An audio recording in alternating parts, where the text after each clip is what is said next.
Hello friends, welcome to my channel. இன்றைக்கி நம்ம சேனலில் ஒரு சூப்பரான ரெசிபி தான் பார்க்க போகிறோம்.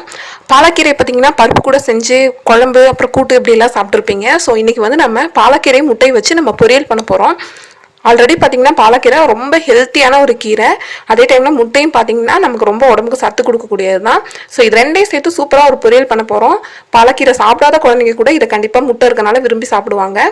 ஸோ இந்த ரெசிபி எப்படி பண்ணுறதுன்னு பார்க்கலாம். வாங்க வீடியோக்குள்ளே போகலாம். அடுப்பில் ஒரு கடாய் வச்சுருக்கேன். இப்போ இதில் ஒரு ஸ்பூன் அளவுக்கு எண்ணெய் சேர்த்துக்கலாம். ஒரு ஸ்பூன் கடுகு சேர்த்துக்கலாம். ஒரு ஸ்பூன் சீரகம் சேர்த்துக்கலாம். ஒரு பச்சை மிளகாயும் ஒரு வெங்காயம் கட் பண்ணி வச்சுருக்கேன், இதை சேர்த்துக்கலாம்.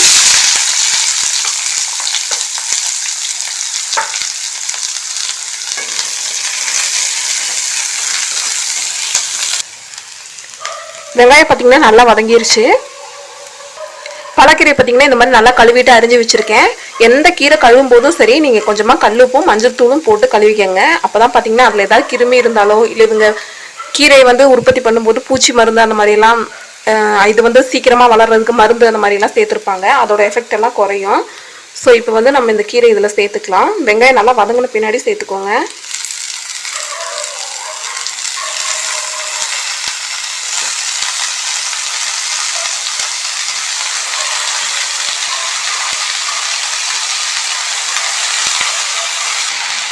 கீரை இவ்வளோ இருக்கேன்னு பார்க்காதீங்க.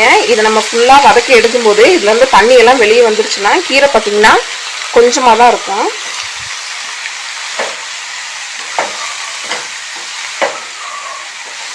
உடனே உப்பு சேர்த்துறாதீங்க, அப்போ உங்களுக்கு அளவு பார்த்திங்கன்னா தெரியாமல் போயிடும். கீரை வதங்கி வரும்போது எந்த அளவுக்கு வருது அப்படின்னு சொல்லிட்டு நமக்கு தெரியாது.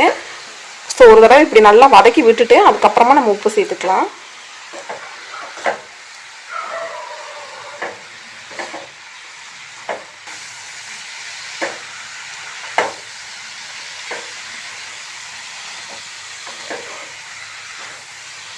பாருங்க, இப்போவே இந்த அளவுக்கு கம்மியாயிடுச்சு. இன்னமும் ஒரு 2 நிமிஷம் வதக்கிக்கலாம், அதுக்கப்புறமா உப்பு சேர்த்துக்கலாம்.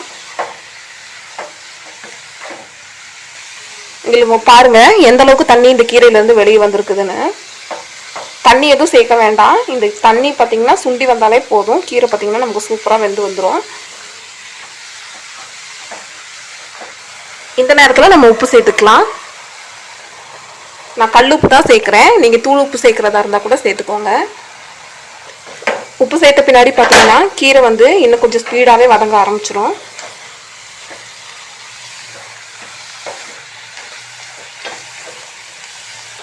கீரை பார்த்தீங்கன்னா நல்லா வேகட்டும்.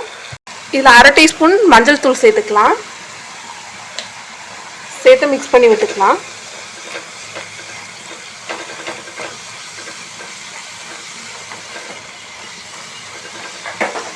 தண்ணி நல்லா சுண்டி வரட்டும், அதுக்கப்புறமா முட்டையை சேர்த்துக்கலாம்.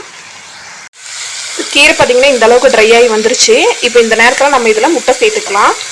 உங்களுக்கு எவ்வளோ முட்டை விருப்பமோ அந்த அளவுக்கு நீங்கள் சேர்த்துக்கோங்க. நான் பார்த்திங்கன்னா இன்றைக்கி இதில் 2 முட்டை சேர்க்க போகிறேன்.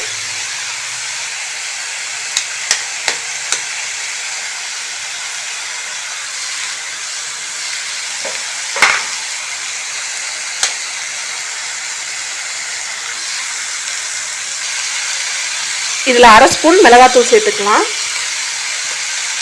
இப்போ இதை நல்லா மிக்ஸ் பண்ணி விட்டுக்கலாம்.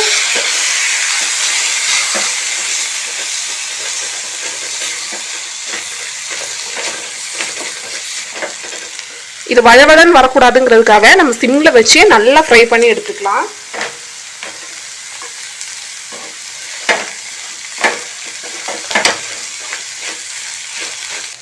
அவ்வளோதான், சூப்பராக ரெடி ஆயிடுச்சு. இப்போ அடுப்பை ஆஃப் பண்ணிடலாம். அவ்வளோதான், நம்மளோட சூப்பரான பாலக்கீரை முட்டை பொரியல் பார்த்திங்கன்னா ரெடி ஆயிடுச்சு. இது பாலக்கீரைன்னு இல்லை, நீங்கள் மற்ற கீரைகளில் கூட செஞ்சு கொடுக்கலாம். முட்டை டேஸ்ட் இருக்கிறனால குழந்தைங்க விரும்பி சாப்பிடுவாங்க. அவ்வளோதான், ரொம்ப சிம்பிளாக செஞ்சு முடிச்சாச்சு. ஸோ இந்த வீடியோ உங்களுக்கு பிடிச்சிருக்குன்னு நினைக்கிறேன். பிடிச்சிருந்தா லைக் பண்ணுங்கள், ஷேர் பண்ணுங்கள், கமெண்ட் பண்ணுங்கள். மறக்காமல் நம்ம சேனலுக்கு சப்ஸ்கிரைப் பண்ணி வைங்க. தேங்க்ஸ் ஃபார் வாட்சிங் ஃப்ரெண்ட்ஸ்.